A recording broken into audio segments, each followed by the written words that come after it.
네, 할렐루야. 네, 우리 에녹성가대 은혜로운 찬양에 감사드립니다. 하나님께 영광이 되고 듣는 저희들에게 큰 은혜가 된 줄로 믿습니다.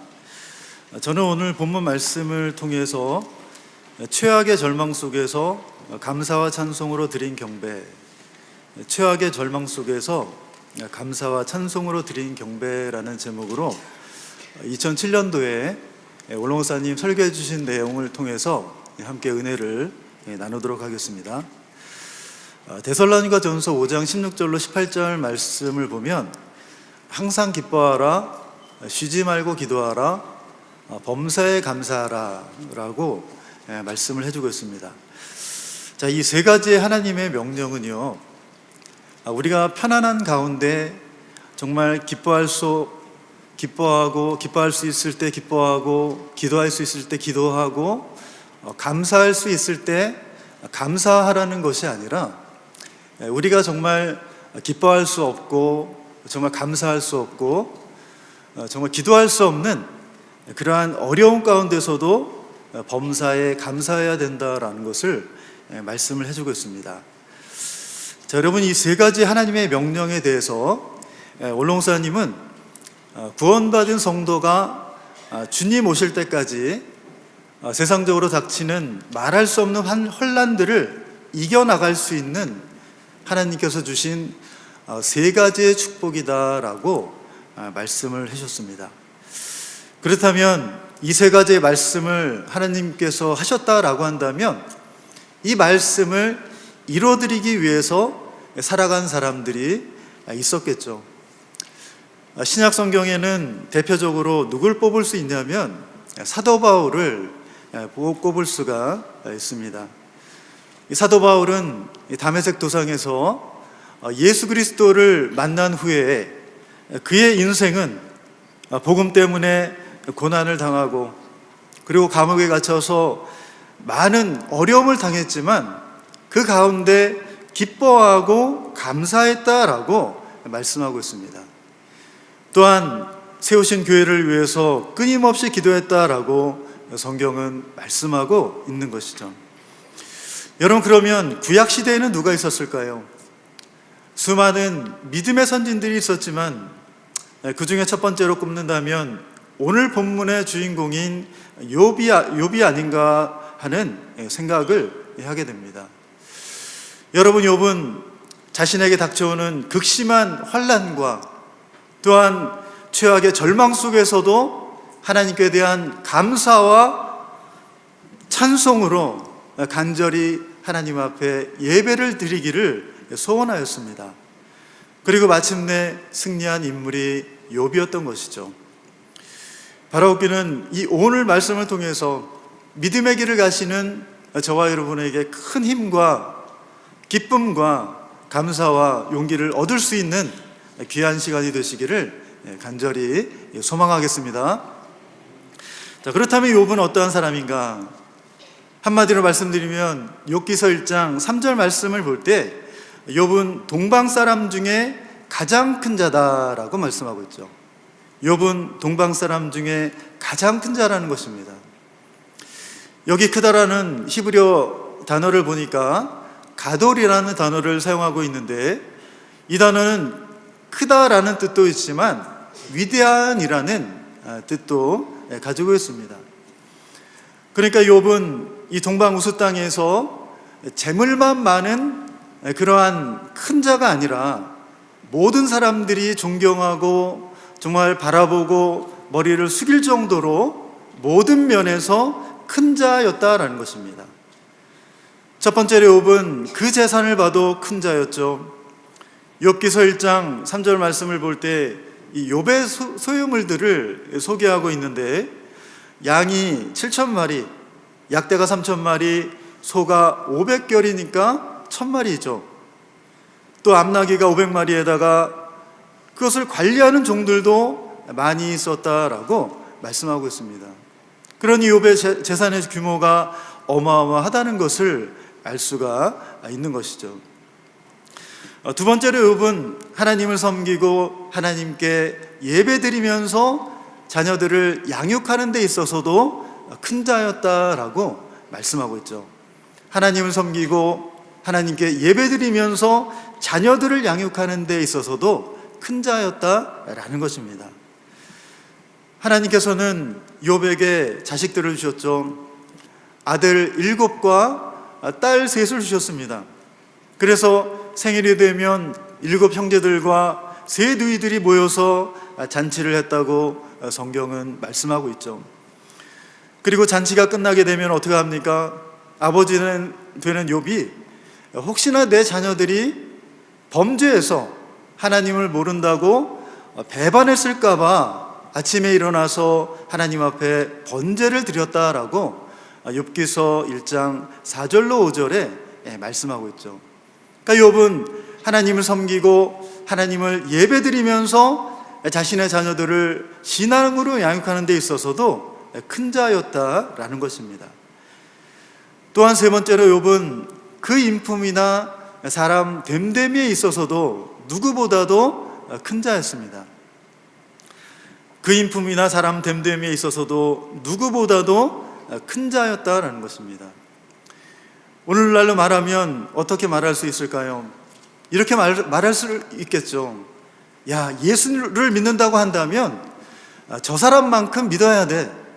이럴 정도로 모든 사람의 존경을 받을 만한 그러한 인품과 행실을 가진 자가 욥이었다는 것입니다. 욥기 31장 29절로 31절 말씀을 볼 때 이 욥의 인품과 행실에 대해서 말씀하고 있는데, 이 욥은 자신을 미워하는 사람들이 멸망당하는 것을 보고 기뻐하지 않았다라고 말씀하고 있죠. 그리고 그 사람에게 대해서 저주하지 않았다라고 말씀하죠. 그리고 그 사람이 재앙을 만나는 것을 보고 내가 정말 그 사람 그럴 줄 알았다, 정말 고소하다, 잘됐다, 그렇게 말하지 않았다는 것입니다. 로마서 12장 14절 말씀을 볼 때 너희를 핍박하는 자를 축복하고 저주하지 말라라고 성경은 말씀해 주고 있습니다. 올라 목사님께서도 이 저주하는 것에 대해서 우리에게 많은 깨달음을 주셨죠. 올라 목사님은 우리 성도들이 다른 사람들이 정말 나에게 잘못한다 할지라도 그 사람에 대해서 저주의 말을 해서는 안 된다라고 말씀했습니다. 그러니까 저주의 말을 하지 않을 뿐 아니라 그 저주하는 말을 받아서도 안 된다고 말씀했죠. 그러면 만약에 상대방이 나를 저주했을 때 우리는 어떻게 되느냐? 어떻게 해야 되냐면 이렇게 반사라고 하면 된다는 거죠. 반사.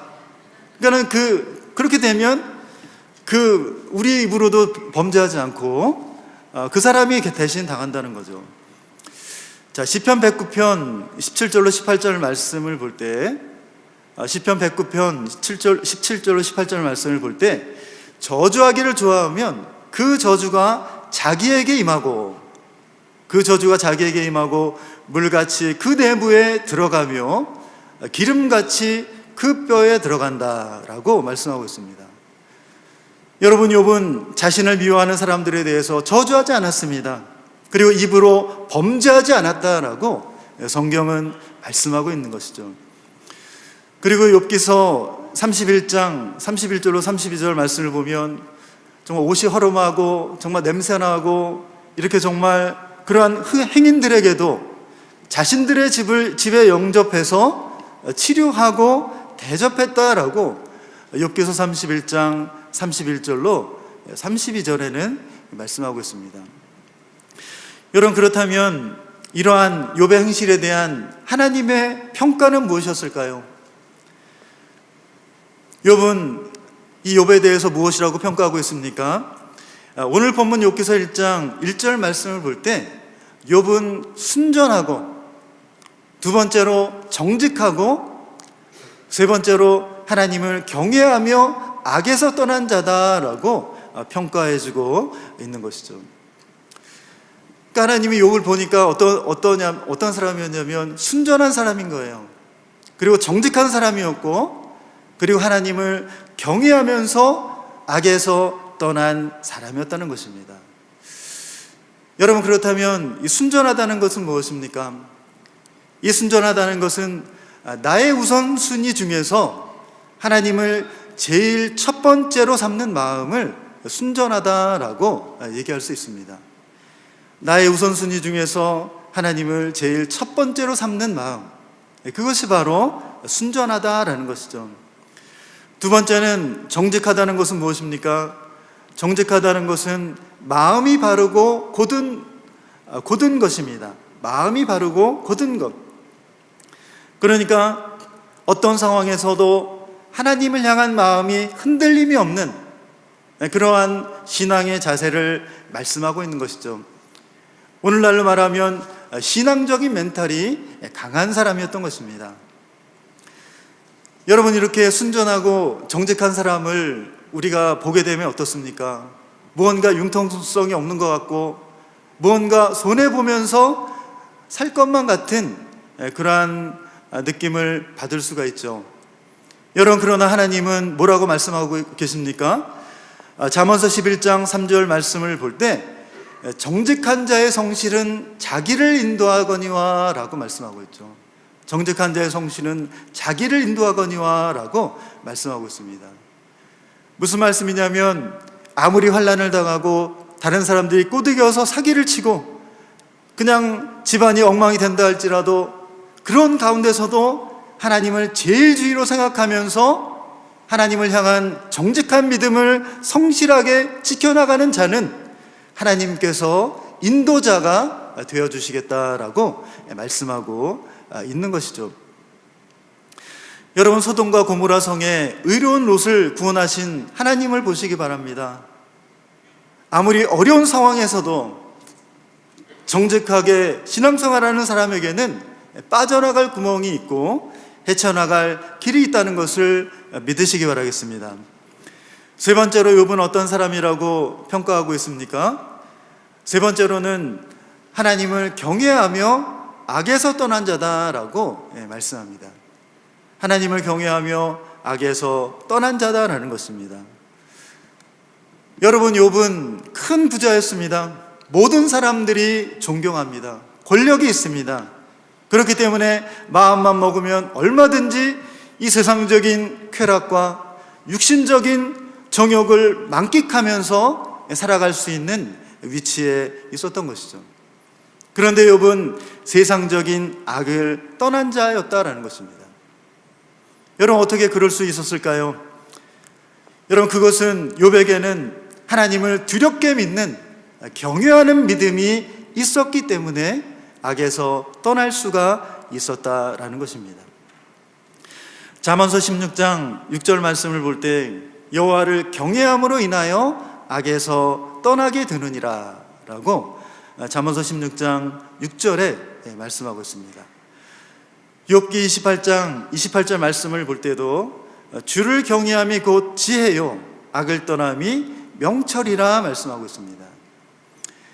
이 말씀은 어떤 말씀이냐면요, 우리가 이 땅을 살아가면서 사람의 힘만으로는 절대로 세상의 죄악을 이길 수가 없다라는 것입니다. 하나님께서 도와주시고 하나님께서 붙들어 주시고 하나님께서 지혜와 명철을 허락해 주셔야지만이 이러한 세상 죄악에서 떠날 수 있다라는 것을 말씀해 주고 있는 것이죠. 사랑하는 성도 여러분, 우리가 정말 여러 가지 많은 어려움 가운데 있지만 하나님을 두렵게 믿고 경외하는 믿음으로 교회에 나와서 예배드리고 찬송하고 기도하고 헌금하고 정성을 다해서 주의 일에 힘을 다할 때에 하나님께서 지혜를 주시고 은혜로 역사하시고 그리고 성령으로 역사하셔서 우리를 영육간 병들게 하는 모든 악한 죄악에서 떠나게 하심으로 성별된 하나님의 자녀로 살아가게 하실 줄로 믿습니다.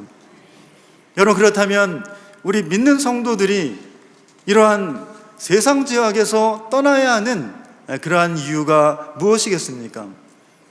다시 말씀드려서 우리 안에 악한 것이 머물러 있어서 내가 악인이 된다면 어떠한 결과를 초래하게 되겠습니까? 첫 번째로 악인의 등불은 꺼지고 만다는 사실입니다. 악인의 등불은 반드시 꺼지고 만다는 것입니다. 잠언서 13장 9절 말씀을 볼 때 의인의 빛은 환하게 빛나고 악인의 등불은 꺼지느니라 라고 말씀하고 있습니다. 욥기 18장 5절 말씀에도 보면 악인의 빛은 꺼지고 그 불꽃은 빛나지 않는다라고 말씀하고 있죠. 그러니까 불꽃이 있다 해도 빛나지 않는다는 거예요. 그러니까 무슨 일을 할 때에 누군가 도와주죠. 이번에는 정말 잘 될 것 같습니다. 그렇게 기도하지만 결국에는 잘 되지 않게 된다는 것을 말씀하고 있는 것이죠. 여러분, 악인이 그렇다는 것입니다. 또한 욥기서 18장 6절 말씀을 볼 때 그 장막 안의 빛은 어두워지고 그 위의 등불은 꺼지게 된다라고 말씀하고 있죠. 그러니까 이 악인의 장막은 모든 생활이 우울하고 어두운 것입니다. 집안을 볼 때나 남편을 볼 때나 또 아내를 볼 때나 자식들을 봐도 마음에 기쁨이 없는 상태를 말씀하고 있는 것이죠. 여러분, 그런데 시편 112편 4절 말씀을 보세요. 그 말씀에 보면 정직한 자에게는 흑암 중에도 빛이 일어난다라고 말씀하고 있습니다. 정직한 자에게는 흑암 중에도 빛이 일어난다는 것이죠. 그러니까 지금은 너무나 힘들고 어렵죠. 답답합니다. 그러나 정직하게 우리의 순수한 신앙을 지켜나가는 사람에게는 흑암 중에도 소망이 있다라는 것입니다. 두 번째로, 악인은 반드시 패망합니다. 악인은 반드시 패망합니다. 잠언서 13장 6절 말씀에 보면 의인은 행실이 정직한 자를 보호하고 악은 죄인을 패망케 한다라고 말씀하고 있습니다. 세 번째로, 악인에게는 나가나 들어오나 평안이 없다 말씀하고 있죠. 악인에게는 나가나 들어오나 평안이 없다라고 말씀하고 있죠. 이사야 48장 22절이나 이사야 57장 21절 말씀을 볼 때 악인은 평강이 없다라고 말씀하고 있죠. 네 번째로, 악인의 재물은 누가 가져갈지 알지 못한다라고 말씀합니다. 악인의 재물은 누가 가져갈지 알지 못한다라는 것입니다. 시편 39편 6절에 말씀하고 있죠. 여러분, 이것이 우리가 죄악 세상을 떠나야 하는 이유라는 것입니다. 오늘 욥은 이러한 악한 것에서 떠나서 하나님을 믿는 순전함과 정직함과 하나님을 경외하는 믿음을 끝까지 지켜나갔던 믿음의 사람이었던 것입니다. 세 번째로, 욥의 환난을 보겠습니다. 그런데 여러분, 이러한 욥의 가정에 첫 번째 환난의 사자가 찾아오게 되었던 것이죠. 욥기 1장 6절 이하의 말씀을 볼 때 사단이 하나님께 찾아와서 찾아왔을 때 하나님이 이 욥에 대해서 말하면서 칭찬하는 것을 볼 수 있죠. 야, 욥 같은 사람이 세상에 없다라고 말하죠.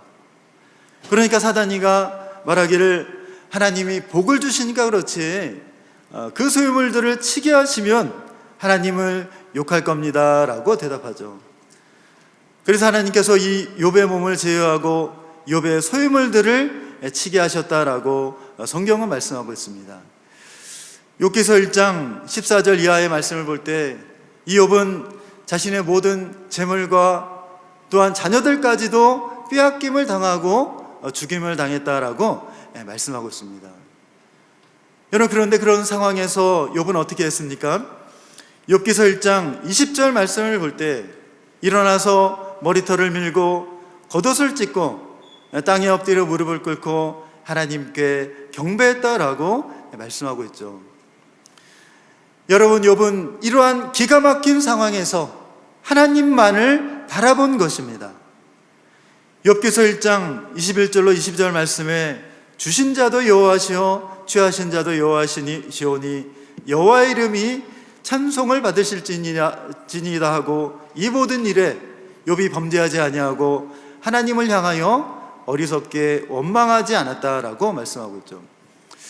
자, 이렇게 욥이 신앙이 흔들리지 않자 두 번째 환난이 욥에게 찾아오죠. 사단이가 다시 하나님께 요청합니다. 욥의 뼈와 살을 치소서. 그래서 이 욥의 머리부터 발끝까지 악창이 나서 깨진 기와장을 가지고 상처를 긁었다라고 욥기 2장 7절로 8절에 말씀해 주고 있습니다. 그리고 욥기 7장 5절 말씀을 볼 때 이 욥의 상처가 깊어지면서 욥의 몸에는 구더기와 흑조각이 덮이게 되었다라고 욥기 7장 5절에 말씀하고 있죠. 그러니까 이 사랑하는 아내마저도 뭐라고 말씀합니까? 하나님을 욕하고 죽으라라고 욥을 떠나버리고 말았던 것이죠. 너무나 세상적으로 보면 기가 막힌 상황을 만난 것입니다. 여러분, 욥은 동방에서 가장 큰 자였습니다. 모든 사람들이 존경하고 머리를 숙일 정도로 큰 자였던 이 욥이 순식간에 아무것도 없는 가장 작은 자로 최악의 절망 속에 떨어지고 말았던 것입니다. 그리고 그 고난은 무려 30년 동안이나 계속되었다라고 성경은 증거하고 있죠. 욥의 친구들이 찾아옵니다. 그런데 그 욥의 모습이 너무나 변해서 알아보지 못할 정도로 변해 있었다라고 욥기 2장 12절에는 말씀해 주고 있죠. 여러분, 그런데 욥을 한번 보십시오. 나는 저주를 받아 죽을지언정 내 입에서 하나님이 없다고 말하지 않겠다. 나는 이러한 상황에서 하나님만을 경외하겠다라고 고백하고 있는 것입니다. 여러분, 지금 욥은 최악의 절망의 상태에 있습니다. 아주 깊고 어두운 죽음의 골짜기를 지나고 있었던 것이죠. 그러나 이 욥은 감사와 찬송의 뿔을 들고 지금까지 하나님을 믿으면서 받았던 은혜와 하나님의 말씀을 기억하면서 그 기나긴 어둠의 터널을 믿음으로 지나가고 있는 그러한 욥의 모습을 한번 생각해 보시기 바라겠습니다. 많은 신학자들은 이 욥의 고난에 대해서 말하기를 의인이 당하는 고난 중에 역사하시는 하나님의 섭리의 신비라라고 말씀하고 있죠. 의인이 당하는 고난 중에 역사하시는 하나님의 섭리의 신비라라고 말씀하고 있습니다. 이 말씀은 뭐냐면 이렇게 믿는 성도가 욥같이 고난을 받는 것은 이 사람으로서는 이해할 수 없는, 또 찾아볼 수 없는 신비한 하나님의 섭리라는 것입니다.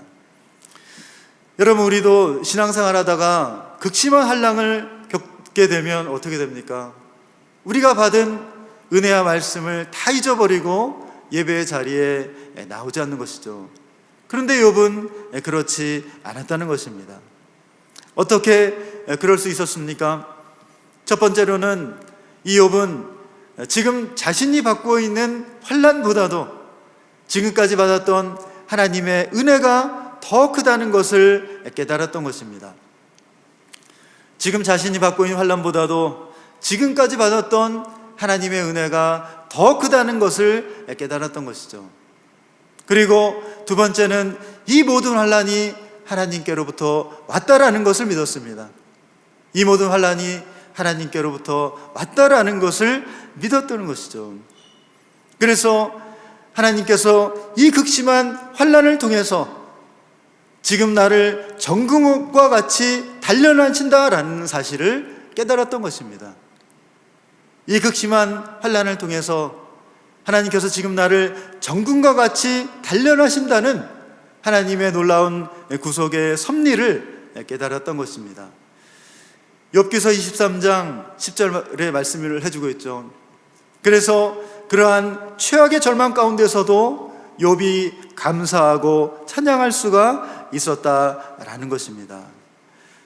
사랑하는 성도 여러분, 우리도 지금 원치 않는 큰 환난 가운데 있지만, 그러나 이 환난이 하나님께로부터 왔고, 그리고 지금까지 우리가 올롱산을 통해서 받은 은혜와 하나님의 말씀이 크다는 것을 우리의 마음속에 받아들인다면 이 모든 어려움을 능히 이겨나갈 수 있도록 하나님께서 지혜를 허락해 주실 줄로 믿습니다.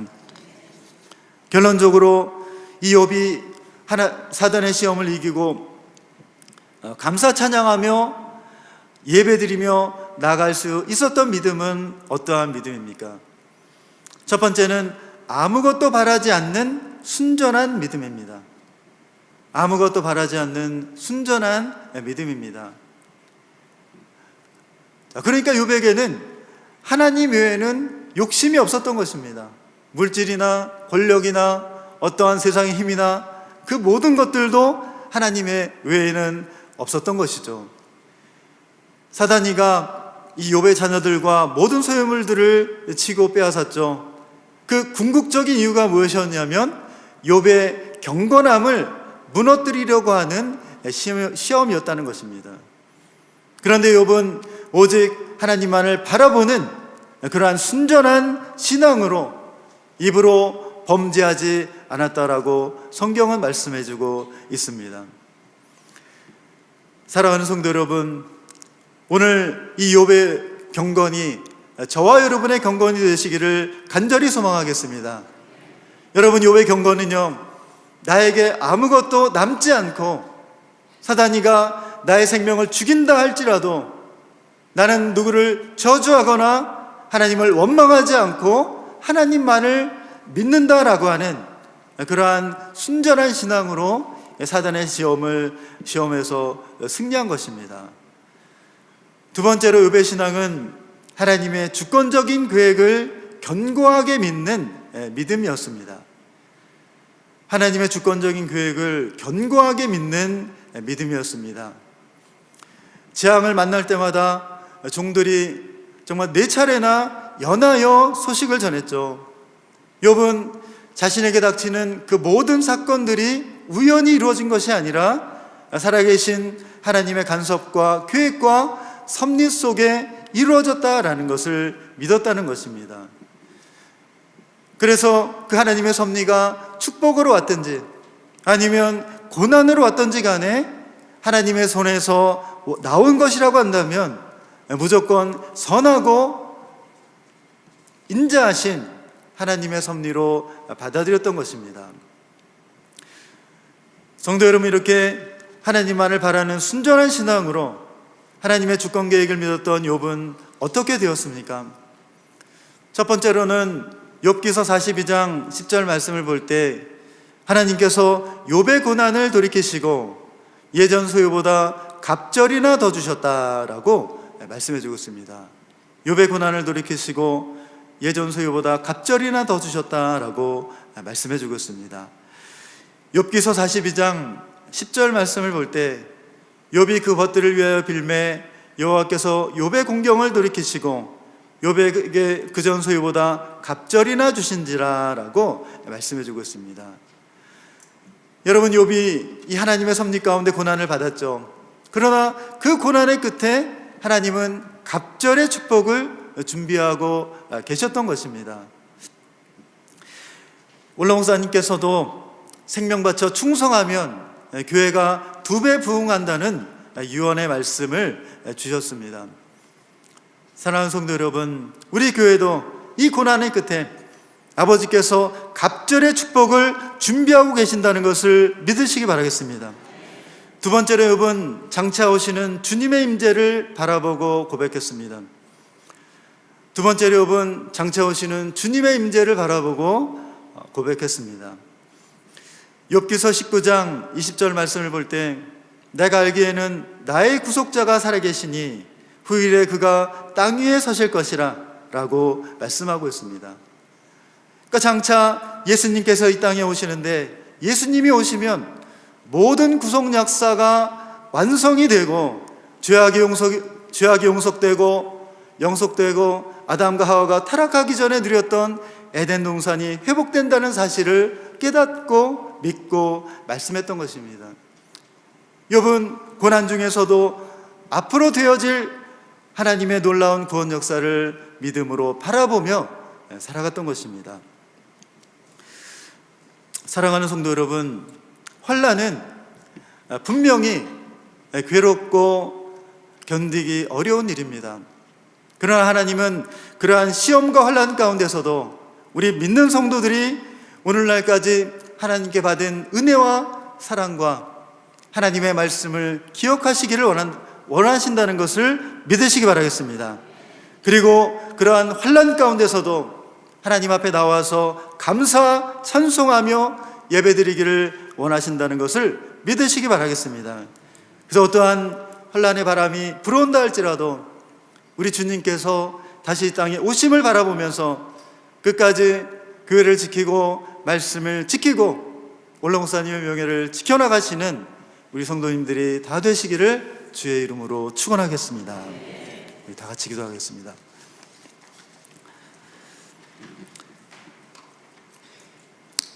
살아 역사하시는 참 고마우신 아버지 하나님, 은혜와 사랑을 감사를 드립니다.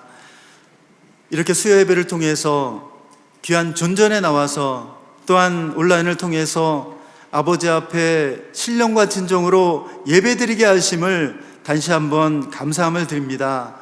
아버지 하나님, 저희들이 살아온 그 신앙의 그 여정길을 저희들 다시 한번 돌아볼 때에 정말 아버지께 받은 은혜가 너무나 크고 아버지께 받은 그 말씀의 그 은혜와 사랑이 너무나 크지만 아버지 하나님, 저희들 순간순간 크고 작은 시험과 환난을 만날 때에 마음이 약해지고 믿음이 연약해지고 정말 아버지 하나님 좌절하고 낙심하며 정말 예배 자리에 나오지 못하는 그러한 연약한 그러한 모습을 보일 때가 많이 있었습니다. 아버지 하나님, 용서하여 주시옵소서. 아버지, 그러나 아버지 하나님, 이제는 아버지 하나님의 구원 역사 속에서 허락해 주신 우리 평강제일교회와 우리의 가정을 저희들 믿음으로 지켜나갈 수 있도록 인도하여 주시옵소서. 어떠한 환난의 바람이 불어온다 할지라도 어떠한 세찬 광풍의 바람이 연속적으로 불어온다 할지라도 교회를 떠나지 아니하고 예배를 지키고 아버지의 말씀과 권위를 지켜나갈 수 있는 우리 모든 성도들 될 수 있도록 축복하여 주시옵소서. 저희들 이 고난의 끝에 아버지께서 예비하신 갑절의 축복이 있다는 것을 믿음으로 바라보게 하여 주셔서 교회가 더욱더 큰 부흥의 역사로 나아갈 수 있도록 축복하여 주시옵소서. 아버지 하나님, 또한 저희들 다시 오시는 주님을 믿음으로 바라보며 나아가게 하여 주시고 마침내 맞이함으로 말미암아서 변화 영생의 축복을 받는 천국의 주인공들이 다 될 수 있도록 역사하여 주시옵소서. 나라가 너무나도 혼란의 가운데 있습니다. 이렇게 법치가 무너지고 대통령이 구속되는 초유의 사건이 벌어지고 있습니다. 아버지 하나님, 우리 대한민국을 불쌍히 여겨주시고 아버지의 능력의 오른손으로 붙잡아 주시옵소서. 그래서 이 나라의 법치와 다시 살아나게 하여 주시고 자유 대한민국이 다시 한번 새롭게 거듭나는 역사가 있게 하여 주시옵소서. 살아계신 아버지 하나님, 우리 평강제일교회 많은 어려움이 있고 많은 문제들이 있습니다. 그러나 아버지께서 역사해 주시고 아버지의 위엄의 역사로 함께하여 주셔서 그 모든 문제가 해결되고 재판에서 승리를 가져올 수 있도록 역사하여 주셔서 세계선교의 놀라운 비전을 다시 한번 아버지가 힘차게 도약할 수 있는 우리 평강제일교회가 될 수 있도록 역사하여 주시옵소서. 아버지 하나님, 이렇게 질병 가운데 있는 가정들이 많이 있습니다. 특별히 우리 박대호 목사님의 모친 되시는 우리 문명희 권사님, 폐암이 전이되어서 이렇게 항암 치료를 받는다고 합니다. 또한 우리 27대 교구 박성환 집사님, 머리 정중앙에 이렇게 뇌종양이 발견되어서 일주일 안에 이렇게 수술을 받아야 되는 그러한 긴급한 순간에 있습니다. 아버지 하나님, 긍휼히 여겨 주시옵소서. 아버지 하나님, 그 모든 치료 과정 가운데, 그 모든 수술 과정 가운데 개입하여 주셔서 은혜 가운데 완전한 치료가 이루어지게 하여 주시고 영육간의 강건한 몸으로 아버지 앞에 나와서 예배로 영광 돌릴 수 있는 귀한 우리 권사님과 지사님이 될 수 있도록 축복하여 주시옵소서. 이 모든 말씀 감사드리오며 존귀하신 예수님의 이름으로 감사하며 간절히 기도 올려 싸움나이다. 아멘. 하나님께 영광 올리겠습니다.